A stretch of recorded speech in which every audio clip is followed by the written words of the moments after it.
se tomó muy en serio la Fórmula 1.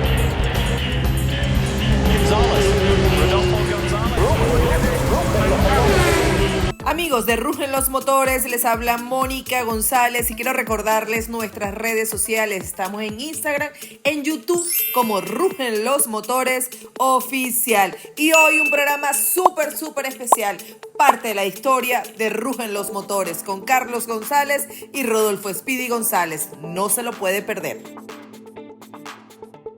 Bienvenido a Rugen los Motores, su programa de automovilismo, motociclismo y todo lo referente a motores.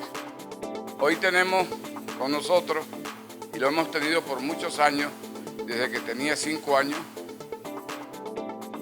a Rodolfo Speedy González, pero no siempre fue Speedy González. En un momento dado lo llamaban por su nombre, Rodolfo González. ¿De dónde viene Speedy González? Bueno, muy buenas tardes a todos. Nuevamente un placer como siempre estar con Rugen los Motores.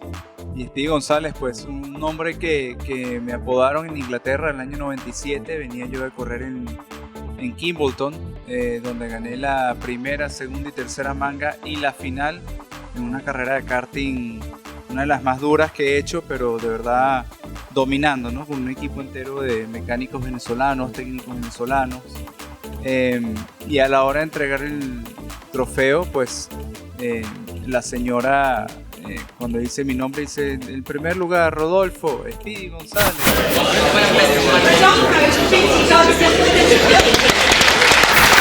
Bueno, todo el mundo se rió, aplaudió y creo que desde ese día pues se escuchó aquí en Venezuela y un periodista lo empezó a popularizar. Y bueno, se ha quedado conmigo ese apodo. Algo que muy poca gente sabe es que en Venezuela, cuando estábamos compitiendo,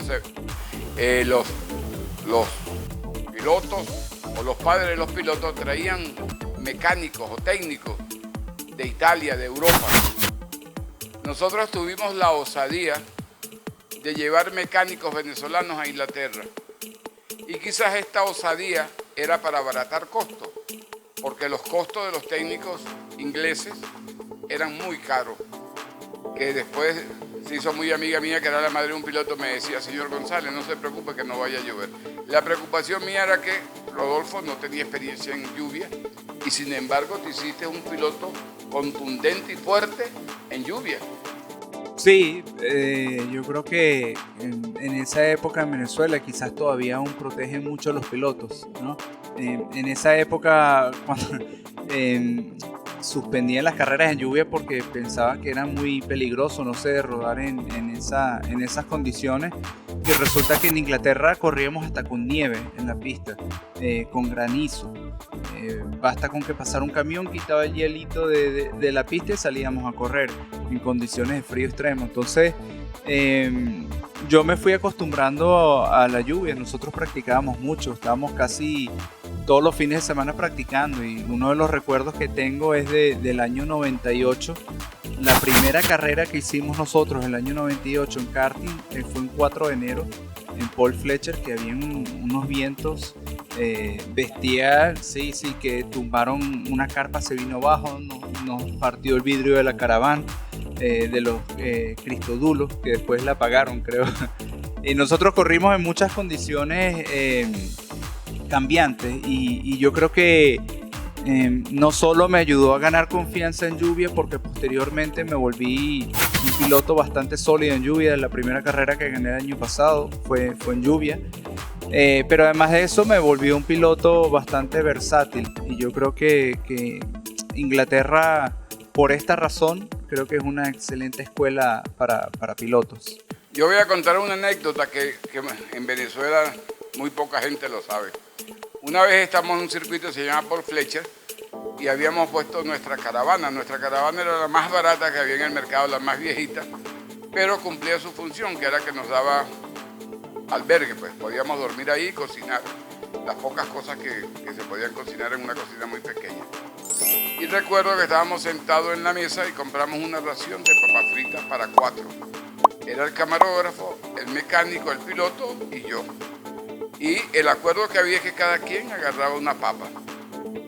Y entonces la señora de la cocina oía ese alboroto en castellano, una persona que habla inglés, porque nunca había oído hablar en castellano y oía ese alboroto. Y entonces en una de esas Rodolfo agarró 2 papas y yo le dije, entonces en el próximo turno tú no tienes papas, porque somos un equipo y eso se respeta y el acuerdo es que cada quien agarre unas papas. Rodolfo pues no le gustó la decisión mía y se molestó y habló y no sé qué. Y al final cuando pasó el turno de él, que era el más pequeño del equipo y era el piloto, no agarró la papa. Y ha venido la señora y ha puesto una bandeja de papas fritas en la mesa. Esas son cosas bonitas, esas son cosas que hablan del esfuerzo que se hizo y el sacrificio. Y en ese momento no se veía como esfuerzo ni sacrificio, se veía que estábamos haciendo algo que disfrutábamos y algo que nos gustaba y algo que en ese momento, y todavía Rodolfo amaba, que era el correr a niveles competitivos fuertes en un país tan bueno y tan competitivo como era Inglaterra, como lo es. Yo creo que esa época del año 96, posiblemente yo creo que es una de mis épocas favoritas. Entonces, 96, año 96, 97, 98, toda esa época del karting fue espectacular, ¿no? Pero en particular el año 96, porque fue la primera vez que salí a correr a Europa, en Inglaterra. Ya yo había estado ahí, había visto carreras en el año 95, tú llevaste pilotos, pero fue una linda experiencia para mí porque fue un abreojos, ¿no? Y se hizo un sacrificio enorme. Cabe destacar que las papas fritas, la ración de papas fritas costaban 1 libra esterlina y teníamos que pedir una entre 4 personas, ¿no? Ya se pueden imaginar ustedes en qué condiciones estábamos nosotros económicamente que hacíamos esas cosas, pero yo nunca sentí que nos faltaba algo. Yo más bien veía que era una bendición estar corriendo en Europa, estaba haciendo lo que amaba, lo veía como una aventura. Y yo creo que uno de los recuerdos más bonitos que yo tengo fue cuando teníamos una Skoda. Nos fuimos a Roura a hacer la primera carrera. Escocia, cerca de Escocia, 9 horas de camino. Y entonces estabas tú, estaba Alfonso, estaba Daniel Bolaño, gran mecánico venezolano. Y ese carro se recalentaba cada cierto tiempo. Entonces yo recuerdo que era un viaje de 6-7 horas llegar a Roura y nos tardamos unas 14 horas porque teníamos que parar cada hora durante media hora para echarle agua al carro porque se estaba recalentando y teníamos que seguir. Y teníamos el karting en el techo, íbamos nosotros atrás como sardina en latas, iba Alfonso adelante con el mapa que se perdía a cada rato.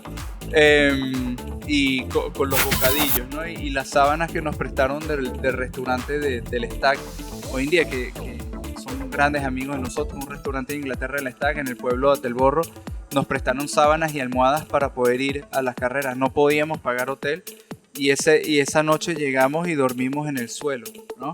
Y yo, a pesar de todo, yo lo vi como si fuera una aventura, como si te fueras de camping. Fue algo espectacular, que no sabíamos ni qué íbamos a comer al día siguiente, pero nos despertábamos con muchísima ilusión a hacer lo que amábamos, que era correr. Yo creo que poca gente está dispuesta a hacer esa cantidad de sacrificios para ir pues tras los sueños, ¿no? Y bueno, ese fin de semana nos dieron con todos. Yo todavía no sabía adelantar. Yo me recuerdo la primera práctica, una cola de 14 carros me pasaron en la primera curva porque me abrí un poco, no me dejaban ni entrar, yo no podía girar hacia la curva y tuve que seguir recto. Y yo, Dios mío, ¿qué es esto? Sí, yo creo que eso fue una gesta deportiva que inclusive a nivel de Sudamérica no se había hecho. Hice con un niño de apenas 10 años, 11 años, a un continente donde hablaba un idioma diferente, porque Rodolfo no hablaba inglés, estaba aprendiendo el inglés. Irse con un mecánico que era venezolano, que no hablaba tampoco inglés, y no había GPS, había que manejarse con mapas. Y nosotros fuimos capaces de recorrer todo eso en una cultura totalmente diferente. Nosotros somos gritones, ¡epa! Y no sé qué, gritamos. El inglés es más pasible, más pausado, más callado. Y sin embargo, en Escocia una vez me dijeron a mí, una gente de la tribuna, aquí sentimos mucho respeto por ustedes. Bueno amigos, y con estas palabras vamos a un corte y ya continuamos con más. ¿Quieres saber mucho más de la historia de estos dos venezolanos, quienes son, por supuesto, la base de Rugen los Motores? Quédese, porque al regreso hay mucho más. Continuamos en Rugen los Motores con esta bonita entrevista y con este trabajo periodístico que hicimos para ustedes. Rodolfo, de ese viaje a Inglaterra, tú por supuesto recuerdas muchas cosas, pero también hubo momentos complicados, sobre todo las primeras carreras, cuando de pronto habían 90 inscritos, se hacían 3 clasificaciones y los 30 mejores o los 34 mejores iban a la gran final. Muchas veces entrar a la final era un triunfo. Sin embargo, tú no solo entraste en la final, sino que ganaste. Yo me acuerdo la carrera que ganaste en Clay Pigeon, fue el primer podio que fue en Clay Pigeon, que todos lloramos de la alegría, no lo creíamos. Que la señora te regaló un dulce, unos chocolates, ¿te acuerdas? La señora de la... Había una tienda de chucherías y nos dijeron que, porque era un evento grande, una carrera grande, habían 60, 70 pilotos en ese entonces y en mi categoría clasificamos a la final, clasificamos bien, clasificamos sexto para la final y fue el primer podio y yo lo vi con mucha ilusión, ¿no? Todos lloramos, pero eso fue un año después, eso fue en el 97 y un año anterior a eso, en el 96, yo un podium lo veía muy lejos, sobre todo después de lo que pasó en Paul Fletcher en Car Masters, donde estaba Hamilton, corría esos pilotos, pero al año siguiente volví y estaba bastante competitivo, ¿no? Y eso fue un momento muy especial porque creo que fue la primera vez que un piloto venezolano se subía en un podium en el karting, ¿no? en esta especialidad a nivel internacional. Entonces, sí, tuvimos momentos bonitos, momentos súper complicados, momentos en los que uno se cuestiona para qué, o sea, vale la pena todo esto, pero al final pues es el deporte que uno eligió, es el deporte que yo elegí, conociendo los pros y los contras. Sabemos que es un deporte totalmente ingrato, pero es un deporte también que es único en cuanto a la pasión y a la adrenalina que te brinda y sobre todo que cuando enganchas unos buenos resultados, pues hace que son minorías los resultados buenos en comparación con los resultados no tan buenos, pero esos resultados valen mucho más que el otro. Entonces hace que valga la pena, ¿no? Yo recuerdo que ese año que decidimos que ya nos íbamos a instalar en Inglaterra, fue después del 96, hicimos una pasantía. Yo reúno a la familia era mi hija pequeña, era Rodolfo, era mi esposa y yo. Mi esposa era una directora de mercadeo, tenía una posición muy fuerte dentro de la publicidad. Y yo le digo, mira, si queremos que Rodolfo crezca como piloto, debemos irnos para Inglaterra. Y que Rodolfo se forme como piloto, habrá que dejar todo e irse para allá. Eso fue una locura. Ahí no había lo que se dice planificación, sino simplemente había pasión. Entonces yo dije, este año no hay Niño Jesús, solo no hay hallaca, sino una hallaca si acaso. O sea, limitamos todos los gastos y empecé yo a reunir y a buscar patrocinio, que para un deporte como el karting era muy complicado. Era complicado conseguir patrocinio para Venezuela, mucho más complicado que confiaran en un niño de 11 años que iba a competir en el Reino Unido sin saber los resultados que podía tener. Sin embargo, ese atrevimiento, esa audacia, nos llevó a que por primera vez el karting tuviera designación para atleta del año, premio Inca. Rodolfo puso al karting a niveles nacionales. El karting no estaba en el IND y el IND lo retomó para darle valor como deporte. Bueno, solo yo, creo, Rugen los Motores puso el karting a nivel internacional. Yo recuerdo la primera carrera en vivo que se retransmitió de karting fue gracias a Rugen los Motores en el año 95. Sí, nos llamaron, patrocinada por Milani. Sí, nos llamaron para que ayudáramos el karting. Por poner un ejemplo, el karting tenía patrocinante, taller de mecánicos, sácame el golpe. Taller de mecánicos, te saco la falla. Arepera, te mato el hambre. Nosotros le pusimos empresa fuerte, le pusimos trofeo, hicimos rueda de prensa, le pusimos promoción, pero promoción que salía en los noticieros, en las primeras páginas de los periódicos. Y de pronto el karting aparecía en los periódicos regionales, pero el martes o el miércoles. Y de pronto las primeras páginas de los periódicos eran para los muchachitos del karting. Sobre todo nos enfocamos en los más pequeños, porque yo pienso que son ellos los que pueden dispararse y pueden llevar el orgullo de una nación a sentirse. Cuando tú ves esos jóvenes que se van formando y se van a otros continentes o a otros países a hacerse un nombre. Cuando Rodolfo estaba en karting, yo le digo, no te preocupes, nosotros venimos de Venezuela, Montoya de Colombia, Hackney, el otro vino de Brasil, el otro vino. Cada quien empieza una formación. Ahora el desarrollo te lo da el país donde estás, pero con la formación que trae. O sea que eso no era cuestión que había que discutirse. Sin embargo, el trabajo que lo hicimos con tanta pasión, con tanto anhelo en el año 96, 97, cuando nadie pensaba salir a correr de Venezuela, nadie. O sea, a nosotros nos llamaban los locos. Y las apuestas eran, ¿hasta cuánto aguantan esto? ¿Hasta cuánto pueden estos señores llegar en eso? Y cuando empezamos en los carros, nadie daba medio porque nosotros podíamos. Y sin embargo, Rodolfo se montó en un Fórmula 1, manejó IndyCar las 24 horas de Le Mans.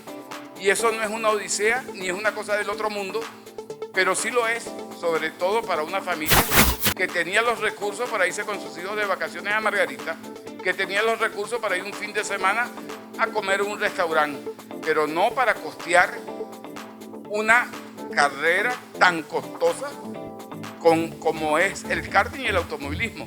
Además, no es un deporte de venezolanos y el apellido era González. Entonces yo creo que si un psicólogo me hubiera analizado, hubiera terminado un manicomio, porque yo decía, las cosas sencillas las hace cualquiera. Ahora, las complicadas hay que buscarse un loco, y el mundo a veces necesita locos, y nosotros fuimos locos. Fuimos locos, sí, y eso fue un común denominador de mi carrera deportiva, fue estar siempre infravalorado, ¿no? Y que siempre tenía las apuestas más en contra que a favor. Yo me acuerdo de eso cuando estábamos en esa búsqueda de dar el salto al automovilismo, que fueron 2 años muy complicados. Pasamos el paro petrolero acá. Yo estaba trabajando en restaurantes para ayudar Voy a hacer con un los alto gastos aquí, de la Rodolfo, familia. discúlpame. Rodolfo empezó a trabajar en un restaurante, pero ¿cómo? Lavando platos. Y yo le dije, yo voy a salir a trabajar. Y Rodolfo dijo, no, tú eres el jefe de la familia y como jefe tú permaneces. Y Rodolfo fue a lavar platos. Le dije, ¿cómo te fue hoy, hijo? En un ancianato, dijo, papá, yo voy a salir a trabajar y tú eres el jefe de la familia. Y sin embargo tuvo el valor para aguantar y esperar. Y nosotros la capacidad de repuesto para buscar patrocinio, para conseguir y que Rodolfo diera un salto nuevamente. Y cuando él debutó en automovilismo, lo hizo sin mí. Yo estaba en Venezuela trabajando, bregando para conseguir patrocinantes. Y Rodolfo estaba trabajando. Y con el dinero que ganó, pagó el precio de la gasolina, pagó la inscripción y logró que un mecánico lo atendiera, que era amigo de nosotros, le prestara un motor, porque nosotros teníamos un Fórmula 4, pero no era competitivo. Y Rodolfo ganó sus 2 carreras debutando en Fórmula 4. Fue una historia muy bonita porque yo pasé más o menos en ese proceso 1 año y medio trabajando, ahorré y creo que fue así como dijiste, pagué un juego de cauchos, pagué gasolina, pagué inscripción y cuando llegó la primera práctica se funde el motor y no pude dar vueltas y tenía 1 año y medio sin rodar. Entonces yo convencí al dueño del equipo, que tenía un carro de repuesto ahí de otro piloto que no había hecho esa carrera, que sacarle el motor de ese carro, prestármelo a mí y yo correr. Y entonces él al principio estaba reacio y yo no sé, yo lo convencí y estuve con él hasta las 2 de la mañana. Di pocas vueltas en práctica, salí a clasificar, me trompié en la curva rápida esa de atrás, Coron, que estuve a esto de pegar al muro. Yo, Dios mío, reincorporé pista, empecé de menos a más y al final de la clasificación había clasificado 6º. Gané la primera carrera remontando desde la sexta posición y la segunda carrera, la segunda clasificación hice la pole y gané. Al día siguiente, esa misma noche, volvimos a sacar el motor, volvimos a poner el otro carro y al día siguiente estaba en el restaurante trabajando. Pero toda mi carrera fue así, toda mi carrera fue infravalorado. Nadie apostó a que yo iba a entrar en el automovilismo, nadie apostó que pasaría la Fórmula Ford, nadie apostó a que entraríamos en Fórmula Renault, entramos. Nadie apostó a que podía correr Fórmula 3, corrimos Fórmula 3, quedé campeón de Fórmula 3, hice pole positions en Fórmula 3 británicas, hice podium, corrimos Fórmula 3000, gané carreras en Fórmula 3000 europea, terminé quinto en ese campeonato, corrimos GP2, probé Fórmula 1 y cuando aquí pues pasó lo que pasó, que nos retiraron el apoyo, nadie apostó a que yo volvería a seguir compitiendo. Competí Le Mans, competí Indy, me retiré porque de verdad que estaba en un punto totalmente saturado, cansado y nadie pensó que yo podía volver de la gordura, del sobrepeso, de 8 años parado y yo salí, busqué mis oportunidades con la misma pasión que lo había hecho hace 20 años atrás y yo mismo conseguí mis oportunidades, convencí a quien tenía que convencer, salí en pista y gané mi primera carrera. Sí, esa carrera fue en lluvia en Silverstone y se esperaba que llegara por lo menos del sexto al décimo. Sin embargo, ganó. Bueno amigos, ahora volvemos con más. Y quédese, porque al regreso hay mucho más. Y ya estamos en el final de esta bonita entrevista, un programa súper especial que yo diría que deberían verlo padres y kartistas, porque esto es parte de la historia de un piloto venezolano que sigue siendo un emblema para su país.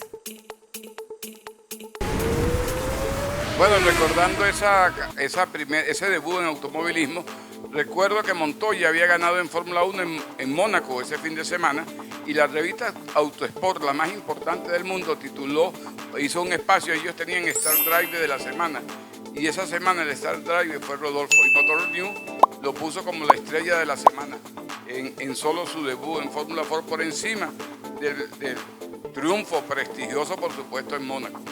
Sí, lo hicieron también el año pasado cuando gané en Silverstone, Autosport, cosa que yo no me esperaba, pues hace años Autosport no hablaba de mí, una página entera diciendo ex piloto vuelve después de 8 años, Rodolfo González, un artículo bien bonito. Motorsport News también sacó una página, aquí en Venezuela salió también y bueno, creo que eso es lo bonito, que yo creo que aquí la gente está entendiendo, pues que entienden que nosotros pues cuando decidimos ser pilotos y decidimos salir, lo hicimos por razones muy concretas, ¿no? Era por pasión, porque era lo que nos gustaba, tú me apoyaste en todo lo que pudiste y lo sigues haciendo a tu manera, pero realmente nosotros no hicimos este deporte, no lo hicimos por alguna otra intención, sino simplemente porque había pasión y había amor. En el año 96, 97, nadie salió.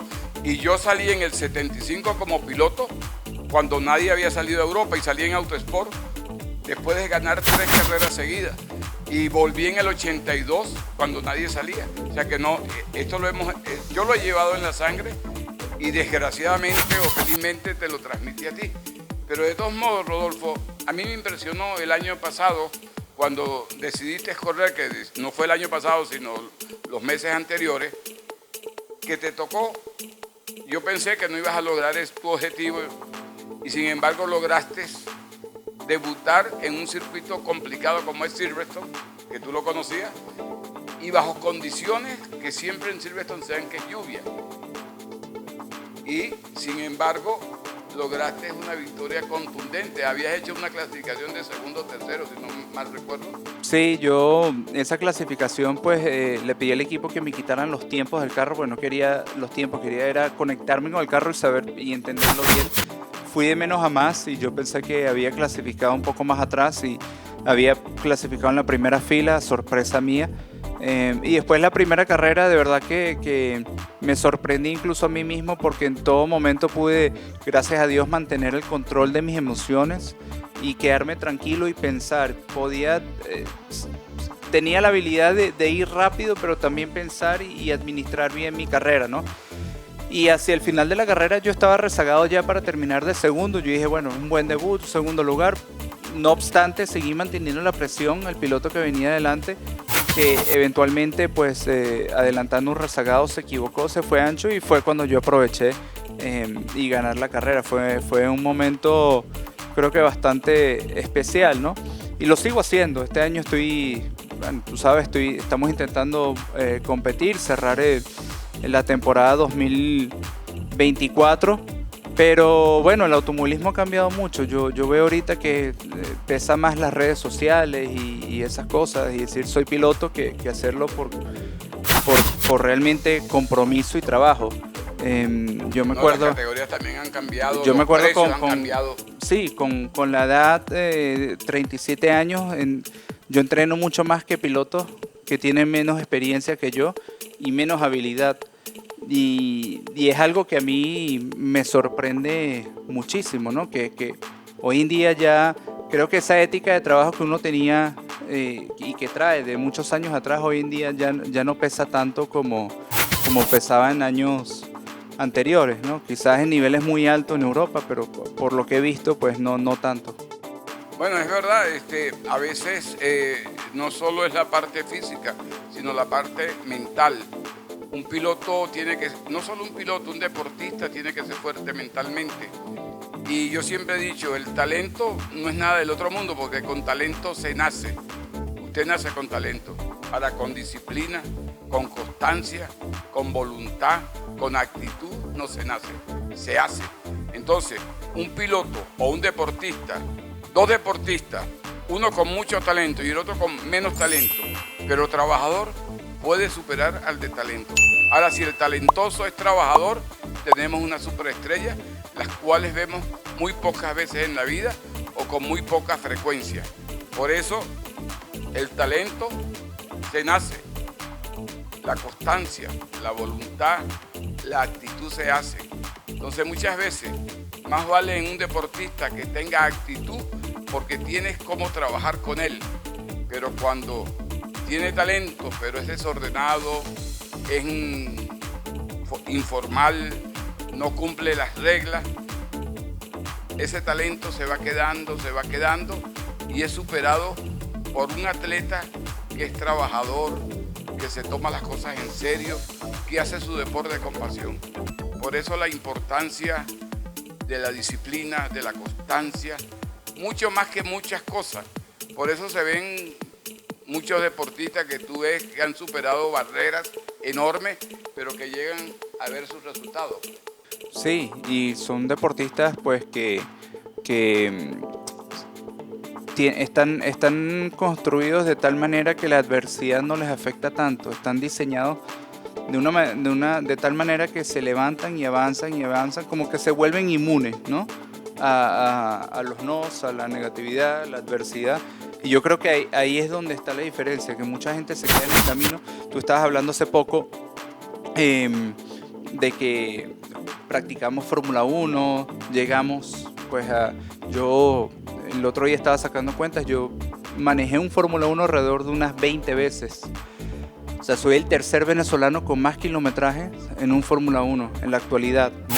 Bueno, te voy a decir algo. Y he visto pilotos, Hay 5 pilotos o 4 que han manejado Fórmula 1. Hay 10.000 médicos, 10.000 abogados y profesiones muy loables, periodistas, contadores, enfermeros, pero pilotos que hayan manejado Fórmula 1, 4. Venezuela ha tenido más presidentes que pilotos de Fórmula 1. Sí, eso es verdad. Y una de las cosas que a mí me hace valorar esto más es que hemos visto pilotos que incluso con dinero y dispuestos a pagar bastante dinero para subirse a un Fórmula 1 no han podido.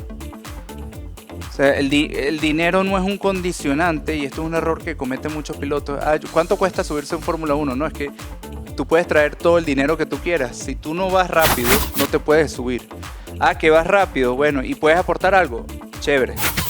Pero no es un condicionante, y mucha gente con dinero lo ha intentado y no ha podido. Y nosotros llegamos ahí, y no en las mejores condiciones, pero llegamos.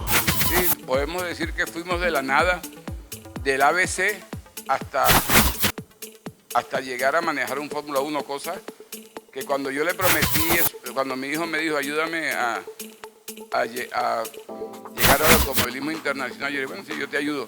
Y en ese momento de verdad yo fui irresponsable porque yo no podía comprometerme a algo que yo no dominaba, porque es un deporte que no es solo comprarse un pasaje, no es solo alquilar una casa, gasolina, muchos gastos. Y sin embargo, si se quiere, fui un poco loco, lo hicimos y gracias a Dios puedo presumir como padre de que le he dado a mi país buenos hijos. De que pueden decir, Rodolfo aquí fue lento, pero no pueden decir, Rodolfo fue un malandro, o mis hijos, pues. Entonces presumo de lo que le he dado a mi país como persona. Yo le di mi mejor esfuerzo. No logré mis objetivos, es verdad, pero dentro de eso le di al país lo mejor que yo pude y a pesar de mi edad, le sigo dando lo mejor que puedo y se lo seguiré dando porque este es mi país hasta el último día de mi vida. Seguimos activos y Sí, seguimos señor. corriendo y seguimos todavía vigentes. Nos rugen los motores. Exactamente. Y hemos llegado al final de Rugen los Motores, espero que lo hayan disfrutado y también lo puedes ver en YouTube, Rugen los Motores Oficial. Se despide con mucho cariño y mucho respeto, Mónica González. Para un programa muy interesante donde sí, By Dales Point Racing's Rodolfo González. Y Miami se tomó muy en serio la Fórmula 1. González. Rodolfo González.